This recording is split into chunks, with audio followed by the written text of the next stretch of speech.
Hello, dans cette nouvelle vidéo, nous allons pouvoir, euh, nous allons pouvoir présenter les différentes possibilités d'analyse offertes par Fabric en matière d'analyse de données.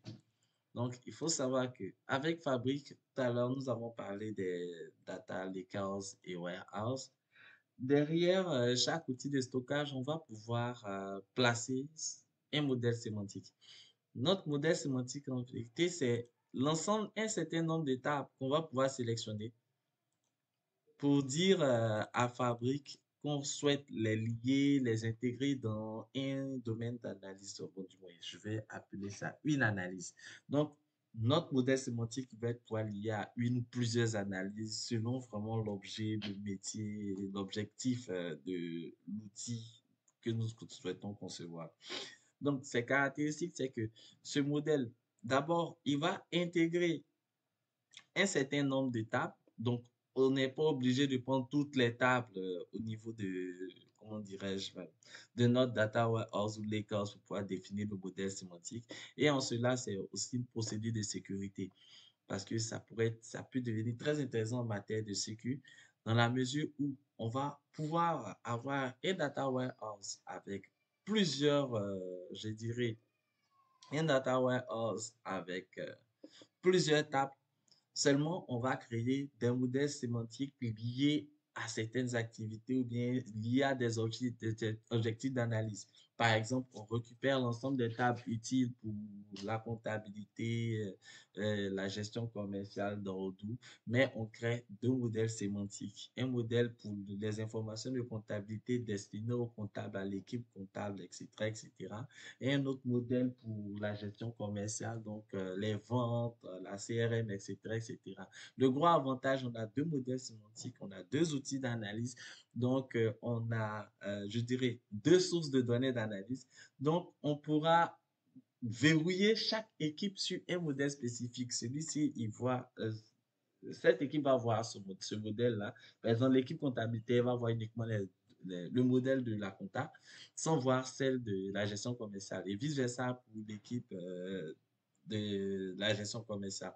Par contre, on aura un dernier groupe qui sont par exemple les contrôleurs de gestion, les managers, le PDG, le DG de l'entreprise, qui aura accès à l'ensemble des modèles.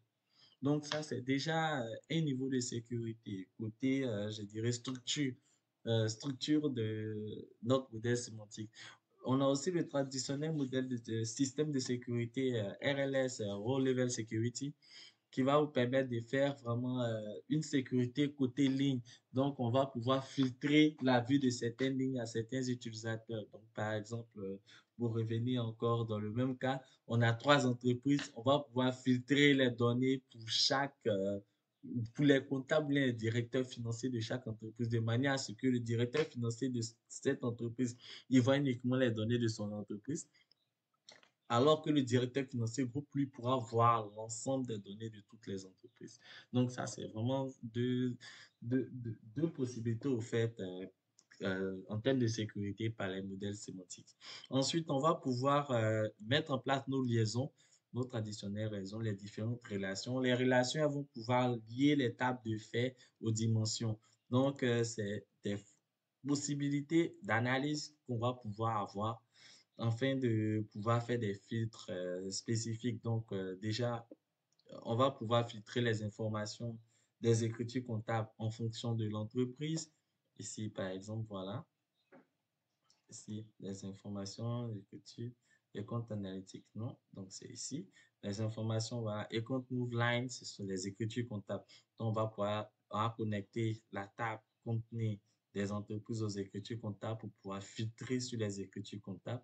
On va pouvoir connecter les partenaires qui sont en fait les tiers aux écritures comptables pour pouvoir filtrer sur les partenaires. Donc, c'est un peu ces dimensions, je dirais, ces tables de dimensions qui vont permettre de filtrer nos tables de faits. Enfin, de pouvoir extraire les informations spécifiques par rapport aux besoins. Dernière fonctionnalité des modèles sémantiques, on va pouvoir intégrer nos fonctions.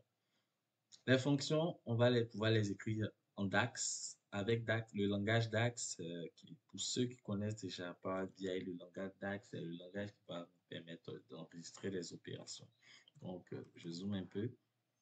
Ici, par exemple, là, j'ai fait un petit calcul en DAX avec pour pouvoir définir le total des charges au niveau du compte de résultat. Voilà. Ensuite, le total des produits, voilà, le total des dettes fournisseurs, etc., etc. Donc, avec DAX, on va vraiment pouvoir optimiser nos analyses, créer de nouvelles mesures surtout, qui vont permettre d'aller beaucoup plus loin que les mesures déjà déterminées. À la base, au niveau de notre table, et compte move, voilà, et compte move line, si on regarde un peu côté data, dans les compte move line, on a par défaut, ça, ouais, ah voilà. Dans le compte Moonline, on a par défaut deux mesures. Donc, on a le débit et le crédit. C'est ça, voilà, ici. Donc, le débit, le crédit. Ensuite, tout le reste, ce sont vraiment des informations pour pouvoir connecter les différentes tables. Par contre, grâce aux mesures, on va pouvoir ajouter grâce aux mesures calculées, on va pouvoir ajouter de nouvelles mesures telles que le total des charges, la valeur totale des produits, le solde au niveau du compte de résultat, le total des dettes fournisseurs. On a le solde à N-1, la variation du solde à N-1, etc. Le pourcentage de variation du solde à N-1. Bref, donc vous verrez qu'on a plein de possibilités qui sont faites par DAX afin d'améliorer les données. Ok, je pense que là, on a fait le tour. Une fois qu'on a calé notre modèle sémantique, on va pouvoir maintenant aller vers ça. On revient. Voilà. Une fois qu'on a calé notre modèle sémantique, ici, voilà, on va pouvoir maintenant aller vers le reporting. Donc là, on va présenter un peu de reporting effectué avec Excel et Power BI afin de clôturer cette série de vidéos. Merci. Si vous avez des questions, n'hésitez pas à les laisser en commentaire.